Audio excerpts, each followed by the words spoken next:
Hey guys, this is Sonic Productions, aka in the 4673, and I am back in Wilder Rand's story.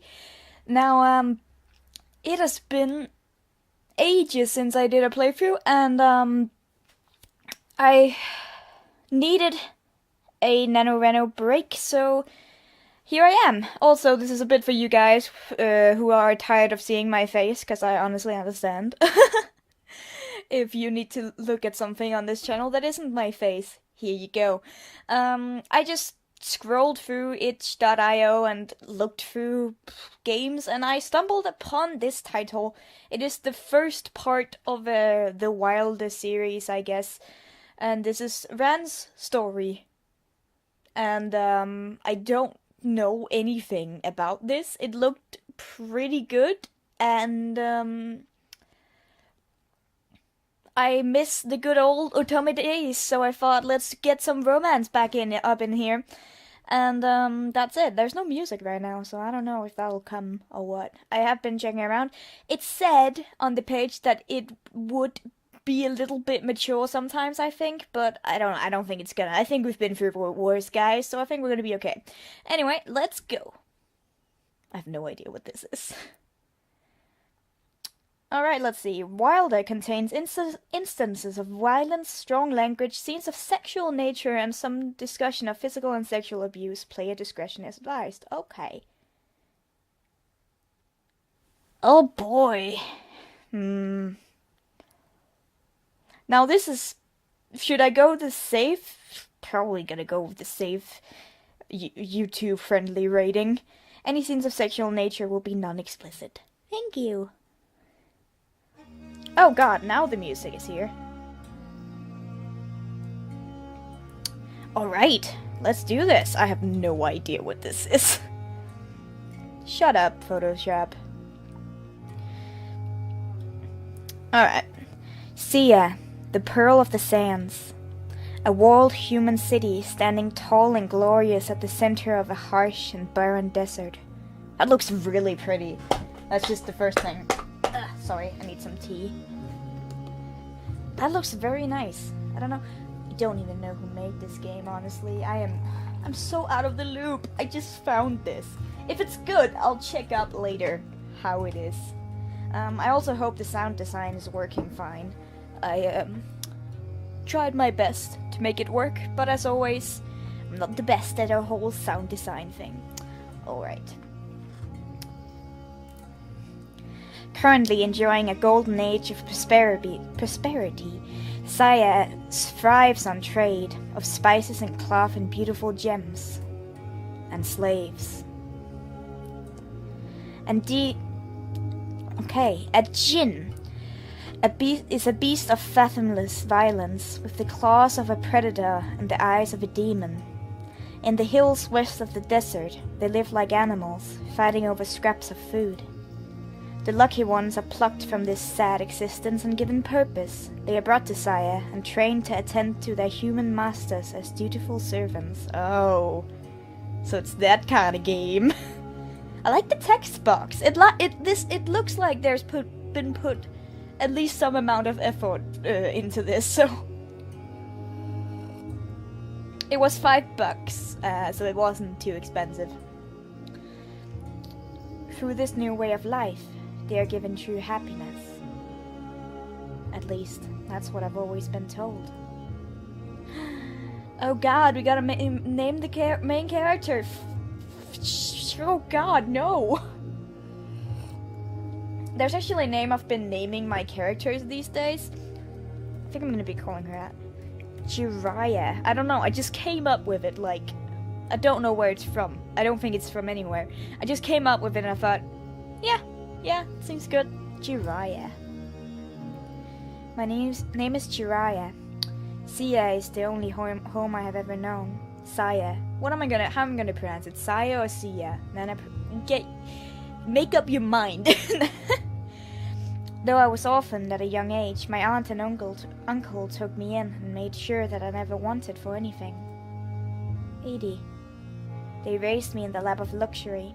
I had the finest clothes, the richest foods, and never once had to use my hands for anything more than more straining than brushing my hair. Lady, for 17 years they kept me and never asked me for a thing in return. Then came the 18th year. My lady, it's time to wake up. Oh, hello. Good morning, my lady. Hello. Good morning, Bahadur. He smiles and it is as warm as the morning sun spilling through the windows. Mrs. Lamia sent me to fetch you. I believe she had something in store. A shopping trip, if I'm not mistaken. My stomach drops. But we already have a gown. I look over to the wardrobe. It's closed and the gown out of sight, but I feel the presence of the damned thing regardless. I can fetch a maid to help you dress if you wish, my lady. Nah, I'll manage. That won't be necessary. As you will. I suppose the time has come to stop treating you as a child, hasn't it? Bahadur leaves a silver tray of breakfast on the table, then bows and takes his leave. With a sigh, I pull myself from my bed. My final day of freedom begins here. Aunt Lamia is waiting downstairs, tapping her foot impatiently. Ah, Jiraiya, how kind of you to drag yourself out of bed before noon. I'm sorry, Aunt Lamia, I overslept. You are a young lady now, Jiraiya. It won't do to be thought of as slothful. I lower my head. Yes, ma'am. Well, let's not waste any more time. Come along. Aunt Lamia sweeps towards the door. Bahadur goes to follow. Bahadur. I cannot pronounce for shit.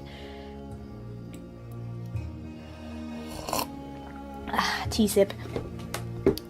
Your presence will not be required, Bahadur. Stay here. Bahadur hesitates, torn. Master said that I am to stay at your side and protect. Well, Master isn't here, is he? So wouldn't you say that your mistress' command is the one you should be obeying right now? Yes, my apologies. Aunt Lamia takes a step forward towards Bahadur, reaching out her hand to softly brush the length of his jawline. And who is your mistress? Bahadur goes rigid, eyes fixed on some spot on the wall, just past her head. You are, mistress. Aunt Lamia holds his jaw in her hand for a few moments longer before letting go with a pat. Good boy. Bahadur's shoulders instantly drop, only by the tiniest of fractions, but I can tell. The whole display definitely makes me angry. It's outrageous the way she can belittle him with one simple gesture. Come, Jiraiya, let's go. Yes, ma'am.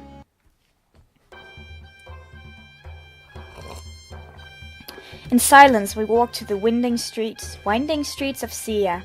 Saya. God damn it. Decide, Nana. I'm gonna say Sia.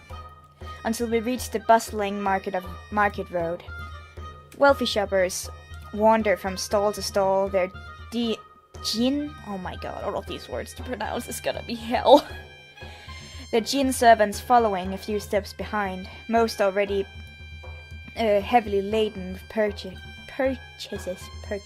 Blah, blah. I cannot understand why Aunt Lamia decided to leave Bahadur behind. Fresh fruit, the most gorgeous oh my god, I can't pronounce that word. I hate that word. I always say pomegranate, but I know that's not pomegranate. I always say pomegranate because it's funnier. And they're like grenades, so that it makes sense. Only the finest silks all the way from Uma. Tempt you to smell this, ma'am. Is it not a most wonderful? Aunt Lamia ignores the trader's calls and strides ahead with unwavering purpose. We pass the food vendors, the cloth merchants. Oh, Lamia, darling. A group of women I vaguely recognize as my aunt's friends stand clustered around a jewelry stand. They wave at her frantically. Lamia joins, and they begin talking amongst themselves immediately, voices low and heads close the way I've often seen female friends speak. I hover on the outskirts of their group, awkward and unsure. And young Jiraiya, I almost didn't recognize you. You look so mature and beautiful. Thank you, ma'am. Aunt Lamia nods and looks at me with an expression I've rarely seen before. It takes me a while to place it. Pride? You must just be so excited, dear. Yes, yes, tomorrow is the big day. I'm getting married? I'm definitely getting married. All eyes are on me, waiting for my gracious response. Oh, I want to be honest so bad. You know what? I feel like there's a lot of choices in this to decide who we are. And honestly, I want to be the type of girl who just doesn't give a fuck. I'm gonna be nice to people, I'm gonna be a good person, and I'm gonna be polite, but also brutally honest. Excited isn't really the word I would choose. Yes, ecstatic might be more appropriate. You know, young girls and their silly romantic notions. Aunt Lamia smooths over my social for pa, and shoots me a warning glare.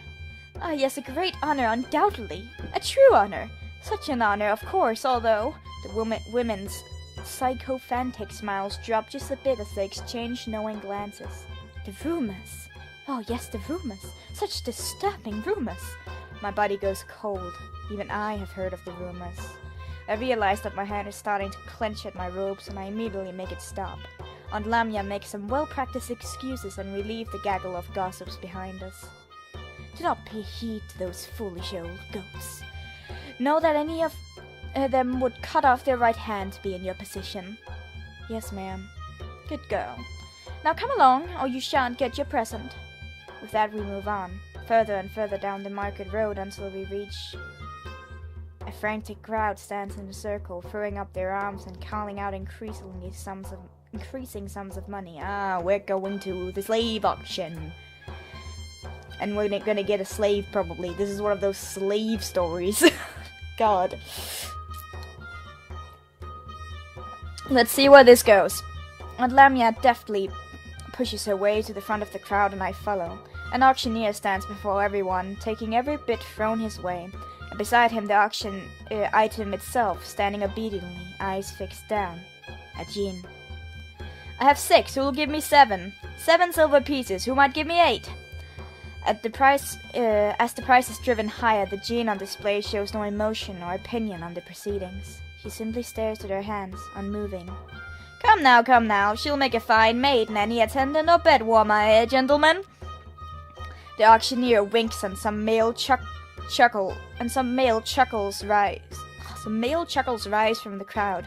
The bidding continues until finally, going once, going twice, sold to the lovely family at the front.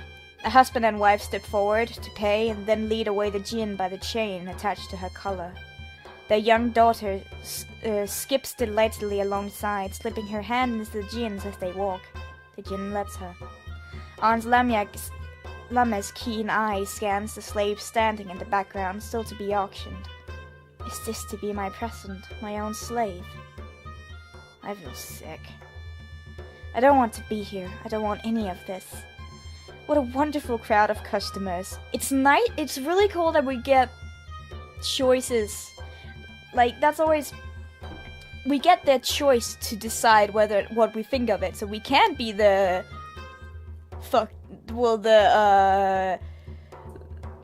unknowing, naive character who doesn't understand that slaves are bad. Or we could be someone who does understand it.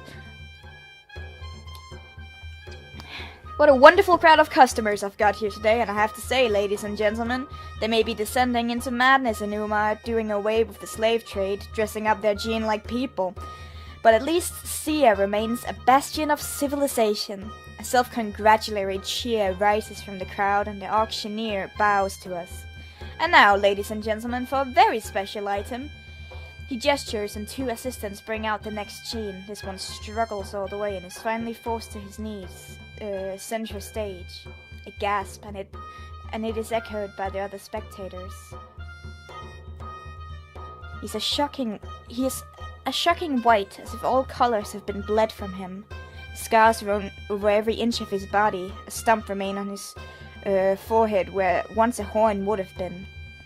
He may have been on his knees, but his head is not bowed, and his red eyes stare out challenging into the crowd. He's beautiful. and pitiful and frightening.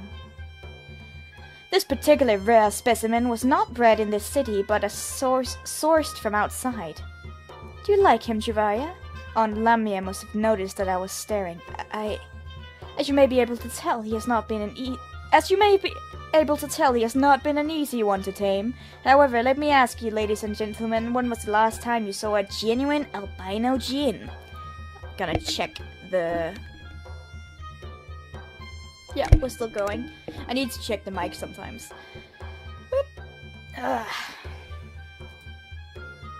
Murmurs arise. I've never seen an albino Jin before. Excuse me, although I've heard the stories. Godlike strength, saliva that can heal all wounds, blood that can reverse a person's aging. Albinos are supposedly the only Jin that still have a connection to the old magic. Suddenly the crowd is clamoring. Bids are called and raised before the auctioneer can even take them. 11 silver pieces, 23, 32, 50 silver pieces. Aunt Lamia's voice cuts through the noise like a dagger made from ice. A couple of persistent bidders continue to challenge her, but she beats every bid by over 10 pieces each time. Finally, there are no challengers left. Sold, ma'am. Enjoy your purchase. Aunt Lamia strides out in front of the crowd and takes the end of the Jin's chain from an assistant. Here, my girl. She holds out the chain to me. He is yours now. What? Take him. The chain is pushed into my hands and my fingers close weakly around it. The white-haired Jin rises to his feet and his blood-red eyes slide slowly and deliberately up to my face. Do you have a name? His head tilts ever so slightly, but he doesn't say a word. Aunt Lamia tuts and takes the chain back, yanking it hard. The white Jin lurches forward, almost stumbling to his knees once again. Your mistress asked you a question, boy. Handing the chain once again to me, she gives me a stern look. You must be strong, Jiraiya. Never let him forget who you are and what he is. Turning back to the Jin, I swallow and try to steady my shaking hands. Please, I'd like to know what to call you. All this time, his eyes have never moved from mine. Finally, his throat working like it is dry and sore from disuse, he answers. Ran. We do not return home until evening has settled. Aunt Lamia dragged me, and by extension Ran, all through the market after that. She bought new clothes for him to wear, as well as some solid gold slave bands to put on his wrists.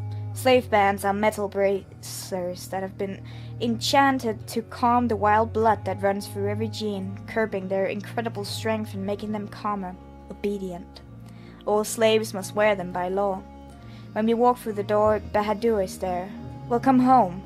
His eyes lies on the newest member of the household and he freezes. Mistress? Ah, Bahadur, perfect.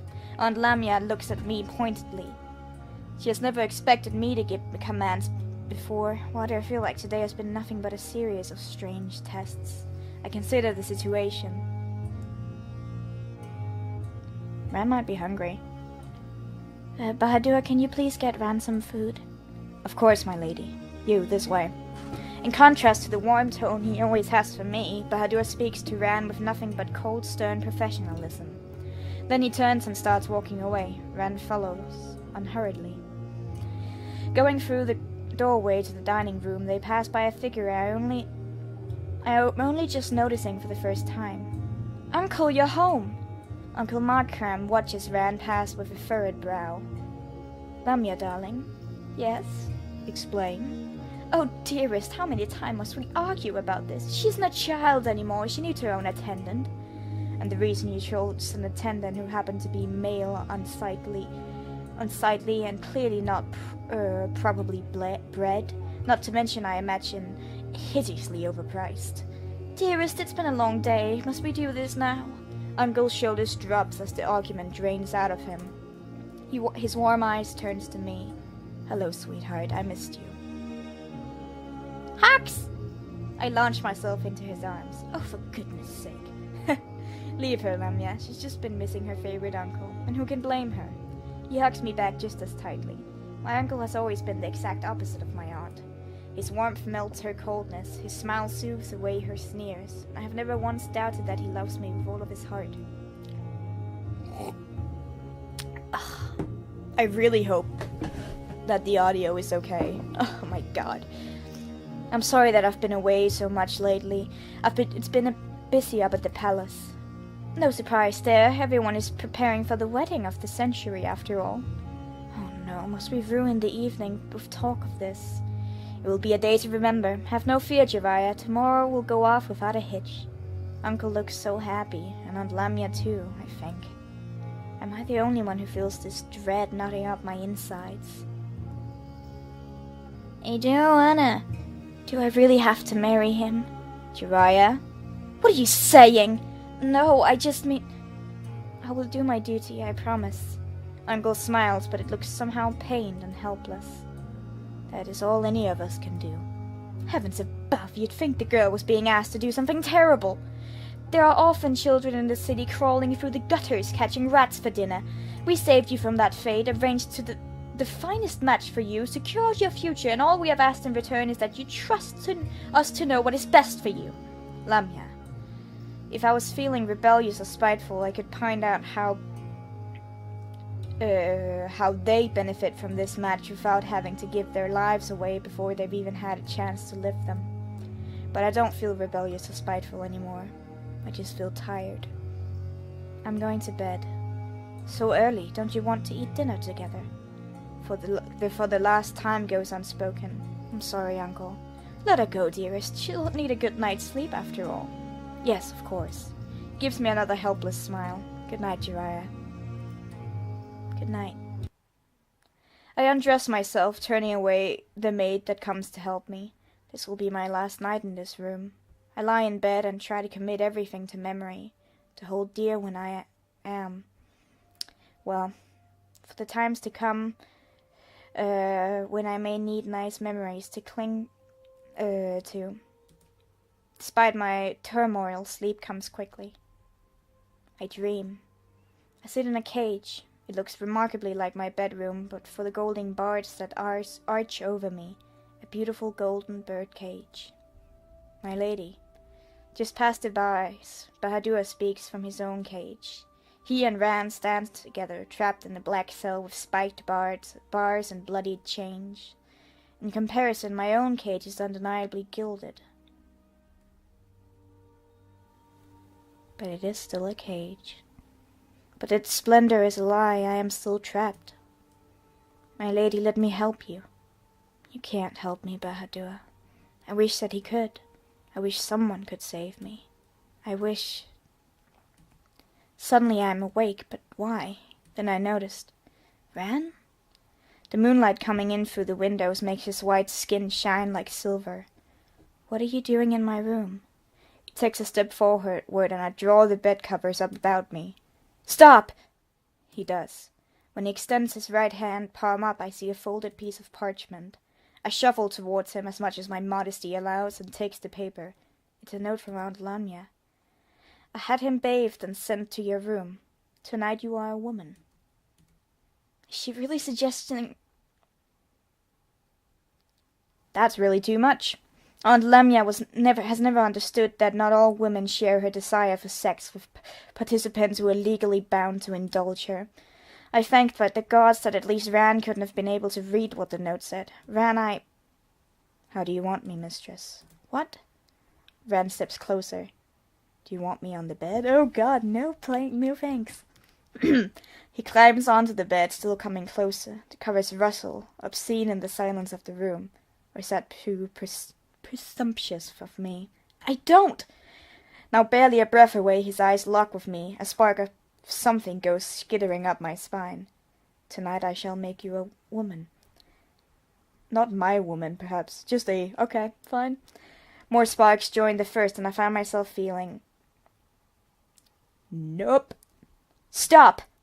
Ren halts, his face expressionless. Wait. His almost exact words. Did he read the note? That's impossible. Jean cannot read. Suddenly that doesn't matter anymore. Oh no! Jesus Christ! as Ran grabs me by the shoulder and pulls me backwards into his arms. His arms around my neck, he holds me in place and I feel the cold bite of a sharp point pressing against my cheek. At first I imagine his claws sharp on my skin, then I remember how those claws have been filed down, made harmless by the men who sold him. So a knife. Where did he get a knife? What is he going to do to me? I thought that you... No, I don't want to be that sort of defiant. But I don't want to do either of these! Please, don't hurt me. But it will be such fun, mistress. What are you going to do? Ryan doesn't answer, almost as if he's asking himself the same question. The window. I'm going to climb out of the window. The question is, mistress, what am I going to do with you? Can I trust you to keep quiet? Will you let me go? The knife blade digs into my cheek. Yes! Yes, you won't say anything. I won't say anything. I don't have to kill you. No? You'll let me go. Yes, just go! A puff of air hits the shell of my ear, his lips coming closer to a whisper. Liar. The blade glints as Ran raises it high. Oh God. I shut my eyes tightly and wait for the downswing. My lady! It never comes. I hear the door slam open, and open my eyes just in time to see Bahadur launches up at us. Unhand her! I'm thrown to the floor as the two jeans grapple. By the time I pick myself up, Bahadur has already subdued Ran. His strength is truly incredible. What is all of this noise? Uncle Makram comes flying into the room. Shiraya, are you alright? Time stands still as he takes in the scene before him. After this animal was... Bahadur falls silent, immediately de-referring to me despite his anger. If Uncle finds out that Ran threatened me and tried to escape, he'll have him arrested or simply execute him himself. Either way, Ran will be killed. My heart shudders. I don't want that. He doesn't deserve it. He was taken from his home and made a slave in a foreign country. I can't blame him for wanting to escape. I'm sorry, Uncle. Aunt Lamia told Ran to come to my room and I wasn't expecting him and I'm afraid I made quite the fuss. Bahadur grits his teeth but doesn't contradict me. Ran stares at me with the same blank expression as always. He seems neither surprised nor grateful. Uncle scans the room doubtfully. Doubtful? Yeah, doubtful.